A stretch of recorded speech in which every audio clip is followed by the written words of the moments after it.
তো আমার এই বুনু আমাদের সারাদিন কি জ্বালায় আর কি কি করে আমাদের বলেছে সবটাই দেখাবো তোমাদের এই ভিডিওতে। তো হ্যালো এভরিওয়ান, তোমরা সবাই কেমন আছো? আশা করছি অনেক অনেক ভালো আছো আর আমিও ভালো আছি। আমার বুনু আমাকে সকালে ছাদে ডেকে নিয়ে যায়, কারণ ও হচ্ছে গাবলার মধ্যে পদ্ম গাছ লাগিয়েছে আর এই পদ্ম গাছের পাতাগুলো বেশ বড় হয়ে গেছে।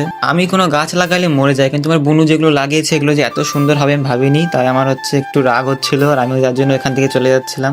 আর এই যে চলে এসেছে দিদি, এই ঘুমের থেকে উঠে ওর মুখ দেখি আর ঘুমাতে যাওয়ার সময় ওর মুখ দেখি। তো আমার বোন এখন স্কুলে যাবে, তোমরা হচ্ছে কেউ হাসি দেখে ভয় পাবে না বাবা। আর এর নাম হচ্ছে চিকু, ও সারাদিন আমাদের বাড়ি পড়ে থাকে। আর এই তো সাইকেল দেখে পাগল হয়ে গেছে, এমন ভাব করে মনে হচ্ছে আমি ওর ড্রাইভার, আমাকে ডেকেই যাচ্ছে আঙ্গুল দিয়ে। একাই সাইকেলে চাপা শুরু করে দিয়েছে। আমি যখনই সাইকেলে উঠাতে যাই তখনই হচ্ছে এরকম করে সাইকেল টেনে ধরে। আর এত চালাক গাই, যখনই ওর কেউ কথা শুনবে না তখন এই যে ব্রহ্মাস্ত্র বের করে ওর কান্না, এত রাগ ধরে তখন। ওর ব্রহ্মাস্ত্রের সঙ্গে কেউ পারবে না, যার জন্য আমাকে সাইকেল নিয়ে ঘুরে বেড়াতে হবে এখন ওর সাথে। আবার এই যে টাটাও দিয়ে দিচ্ছে, আবার এরকম ভাব করে মানে সবাই আশীর্বাদ দিচ্ছে, তোমরা একটু আশীর্বাদ নিয়ে নাও।